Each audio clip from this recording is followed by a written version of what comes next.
Hello friends, good morning to all of you. Welcome in ideal 30 classes. आइए मैं आप सभी के बीच 8 क्वेश्चन लेकर के आया हूं जो आपके बोर्ड एग्जाम में क्लास 10th के लिए बहुत ही उपयोगी साबित होगा।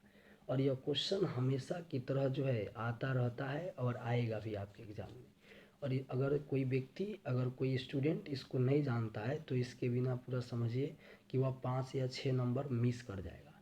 जैसे यहाँ पर आप देख रहे होंगे इस आंकड़ा में 130313 का बहुलक क्या होगा। तो देखिए इस आंकड़े में सबसे अधिक बार जो शामिल होगा संख्या वही उसका बहुलक होगा। तो आप देख रहे हैं 1 3 3 1 3 ऐसा दिया गया है, तो 3 मैक्सिमम टाइम यानी 3 टाइम्स जो है वह दिया गया है।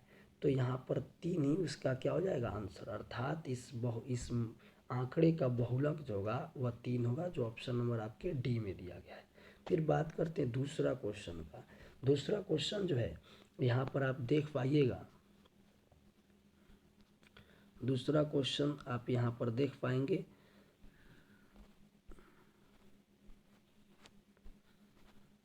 यहाँ पर दूसरे क्वेश्चन को जो है यह माध्य का क्वेश्चन है। आप यहाँ देखिएगा दूसरा क्वेश्चन में सबसे पहले हम लोग क्या करेंगे कि दिया गया है यदि 6, 8, 9, 1 तथा 13 का माध्य 10 है, तो आपको यहाँ पर जो निकालना है फ्रेंड्स वह करना क्या है कि दिए गए आंकड़ों को जो है आपको जोड़ लेना है। दिए गए आंकड़ों को, जैसे यहाँ पर देखिए 6 है तो 6 प्लस 8 प्लस 9 प्लस 1 प्लस 13 सबको जोड़ दिए। और ये कितनी संख्या हो गई, तो 1 2 3 4 5, तो बट्टा में 5 दे देंगे। बट्टा में क्या देंगे 5, और बराबर का जो है वह हो जाएगा 10। बराबर का क्या हो जाएगा, तो 10 होगा। अब सबको जोड़िएगा तो 6 8 14 और 9, तो 14 6 20 3 23 और 13, तो 23 और 3 कितना हो गया, तो 26 10 36, तो यहाँ पर हो गया 36 अब प्लस का 1। और इधर देखिए ये 5 से 10 में गुना होगा तो 10 पर से 50 हो जाएगा। तो यहाँ से आप x निकालना चाहिएगा तो 36 इधर आकर बराबर के दूसरे साइड आकर के माइनस में होगा, तो 50 में से 36 गया तो आपका कितना आ गया 14, जो आपका ऑप्शन नंबर सी में दिया गया है 14। आई होप कि आपको समझ में आ रहा होगा और आप मेरे साथ बिल्कुल बने रहिए। इस प्रकार के क्वेश्चन हम जो है आपके साथ लेकर के आएंगे। अभी थोड़ा सा मेरे पास सेटअप की कमी है, तो यह 2-3 रोज में वह भी सेटअप आ जाएगा। फिर हम लोग एंजॉय करेंगे सब्जेक्टिव वीडियो के साथ। जैसे अगला क्वेश्चन आप देख रहे होंगे, तीसरा नंबर क्वेश्चन 14, 15, 22, 13, 9, 10 तथा 30 का परिसर क्या होगा। परिसर, इसी को फ्रेंड्स हम लोग रेंज बोलते हैं। परिसर को ही इंग्लिश में रेंज बोला जाता है।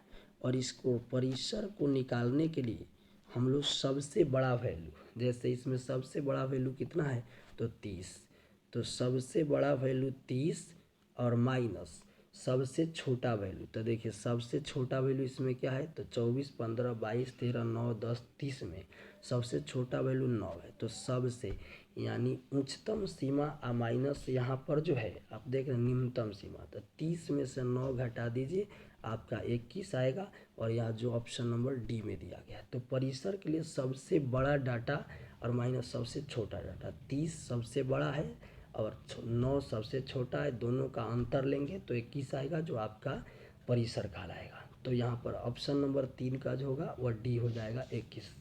आइए अगला क्वेश्चन फिर देखते हैं, क्वेश्चन नंबर 4।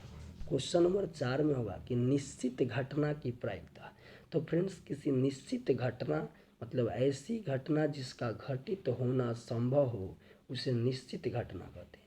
और निश्चित घटना की प्रायिकता जो होती है वह 1 होती है। जैसे 4 का ऑप्शन जो होगा वह 1 होगा। लेकिन आपसे पूछेगा कि असंभव घटना की प्रायिकता, तो याद रखेंगे कि असंभव जो होता है, असंभव घटना अगर होगा तो असंभव घटना की प्रायिकता जो होती है, असंभव घटना की प्रायिकता वह बराबर होती है 0 के। अर्थात ऐसी घटना जिसका घटित होना, ऐसी घटना जिसका घटित होना संभव नहीं हो तो उसे हम कहते हैं असंभव घटना। उसे क्या कहते हैं, असंभव घटना। तो असंभव घटना की प्रायिकता 0 होती है।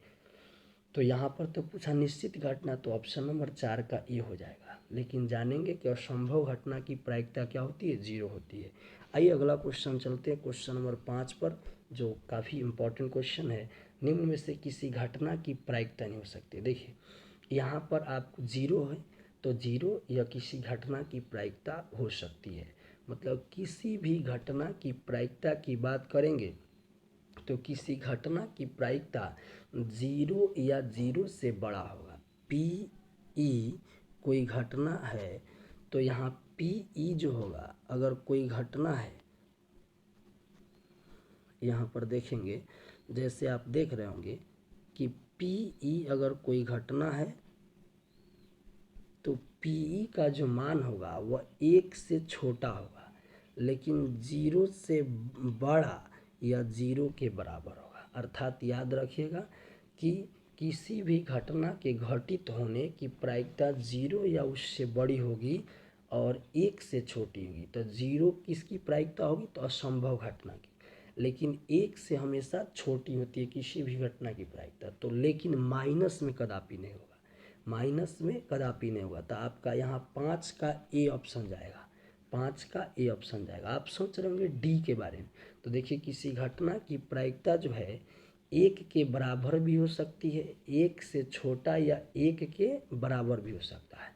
किसी घटना की प्रायिकता 1 से छोटा या 1 के बराबर भी हो सकता है, तो 1 वाला भी सही है। लेकिन डी में जो दिया है 1:4, 1:4 का मतलब 1 और अनुपात का मतलब बट्टा और 4, अर्थात 1/4, 1 का चौथा हिस्सा, इसी को बोलेंगे 0.25, 0.25। तो यह भी किसी घटना की प्रायिकता हो जाएगी। तो जो माइनस में दिया रहेगा उसे ही आंसर हम लोग चुनेंगे। तो यहाँ आपका 5 का ऑप्शन नंबर ए हो जाएगा।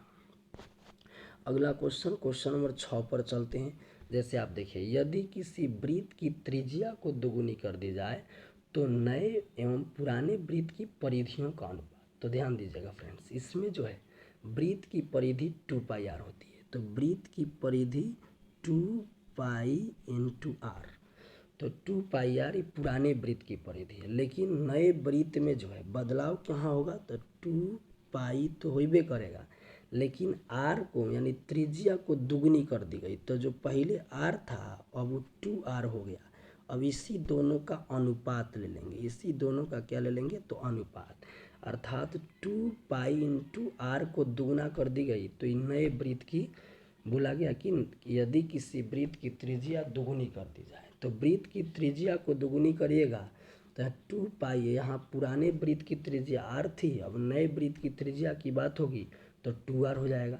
तो देखिए 2π से 2π कट जाएगा, बचा इधर क्या, तो 2r, इधर क्या बचा, तो 2r इधर बचा, इधर बच गया r। तो आप r से r काट सकते हैं। तो यहाँ पर देख रहे हैं कि 2 अनुपात क्या आ गया, तो 1, जो कि आपके ऑप्शन नंबर बी में है। ऑप्शन नंबर बी में आपसे पूछा गया है कि नए एवं पुराने वृत्त की परिधियों का अनुपात, तो 2:1 होगा, जो आपके ऑप्शन नंबर बी में है।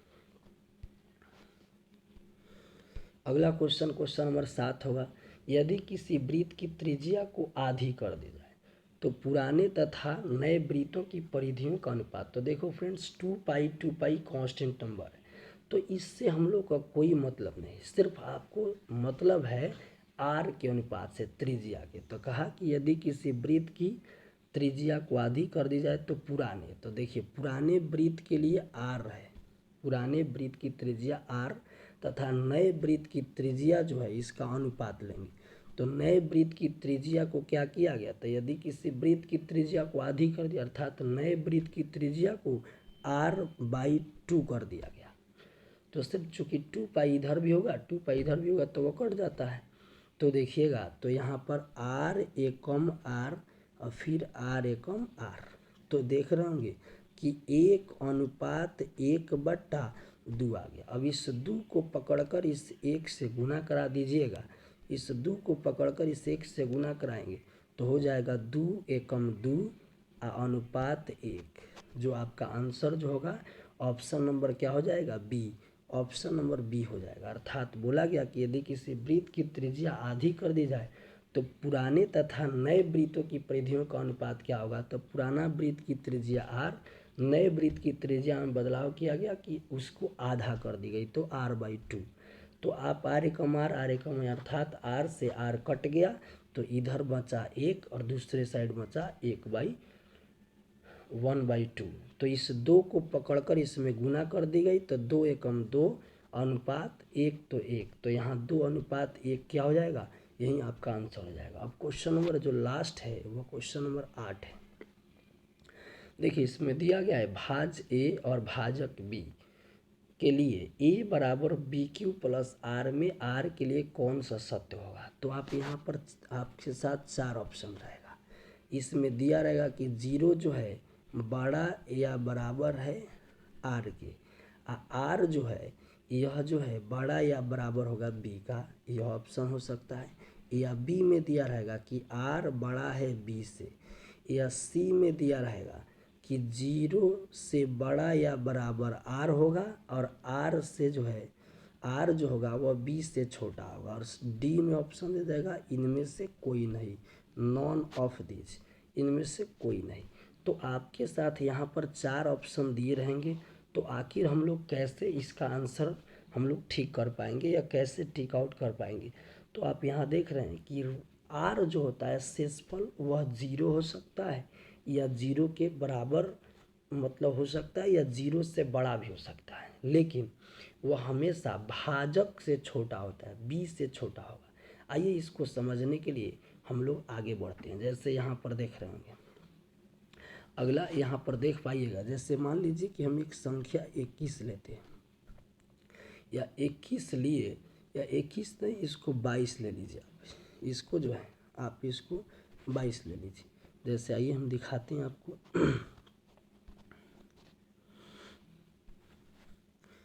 यहाँ पर जो है आप देखेंगे कि एक संख्या हमने क्या किया कि 22 को ले लिया, एक संख्या 22 को लिया और 22 में जो है हम 3 से भाग दे रहे हैं। तो 3 से भाग देंगे तो 3 सते 21 यहाँ पर लिख सकते हैं। 2 में से 1 गया 1 और 2 में से 2 गया 0, या इसे काट सकते हैं। तो आप देखेंगे कि यह a भाज्य कहलाता है, b है इसको बोलेंगे भाजक कहलाता है, और q जो है ये कोशेंट या इसी को बोलते हैं q को भाज्य, यह है यह भाजक है, यह भागफल है। तो q भागफल है और एक जो है रिमाइंडर अर्थात इस शेषफल है जिसको r से डिनोट करते हैं। तो आप देखेंगे कि r जो है अगर यहीं 21 रहता और इसमें 3 से भाग देते तो 3 सते 21, तो यहाँ पर क्या होता कट जाता अर्थात शेषफल 0 0 बचता, अर्थात शेषफल यहाँ पर देख रहे हैं कि 0 हो जा रहा है। तो r जो है यह 0 के बराबर तो हो जा रहा है, लेकिन यहाँ देखिएगा दूसरे में तो r जो है यह 0 से बड़ा अर्थात 1 भी हो रहा है। तो ऐसे भी लिख सकते हैं कि r का मान 0 के बराबर या 0 से बड़ा है, लेकिन आप देखेंगे कि यह जो b होगा वह हमेशा r से बड़ा दिया रहेगा। चूँकि यहाँ 1 है और यहाँ 3 है तो भाजक जो होगा वह हमेशा शेषफल से बड़ा होगा। लेकिन अगर सोचिए कि अगर शेषफल 3 आता तो फिर 3 एकम 3 लगा सकते थे। इसीलिए याद रखेंगे कि r जो है वह हमेशा भाजक अर्थात b से छोटा होगा। तो यहाँ पर आंसर क्या हो सकता है, तो 0 से बड़ा या बराबर r, और r जो होगा b से छोटा होगा, जो कि आपकी ऑप्शन नंबर किस में दिया गया था, जो कि आपकी ऑप्शन नंबर यहाँ पर देखेंगे 8 में जो है। तो यहाँ पर देखिए 0 से बड़ा या बराबर r, लेकिन r b से क्या है छोटा, जो आपका ऑप्शन नंबर सी हो सकता है। तो आई होप कि आप इस क्वेश्चन के साथ एंजॉय करेंगे और बिल्कुल आप बने रहिए। बस 2 से 3 दिनों में हमारे पास और भी सेटअप उपलब्ध हो जाएंगे, तो हम आपको जो है काफ़ी सहूलियत होगी पढ़ाने में, और कंसेप्ट के साथ हम विभिन्न जो है सब मतलब सभी सब्जेक्ट का क्वेश्चन हम आपके साथ लेकर के आएंगे, और पूरे कंसेप्ट के साथ हम लोग जो है उन चीज़ों को पढ़ेंगे। और मैं आशा करता हूँ कि आप अगर हमारे साथ बने रहेंगे तो शायद कि मैं आपके एग्ज़ाम के लिए जो है आपका सहयोगी बनकर 2 4 5 10 नंबर को जो है बढ़ा सकूँ। तो थैंक यू, जय हिंद, जय भारत। फिर मिलते हैं अगले वीडियो में।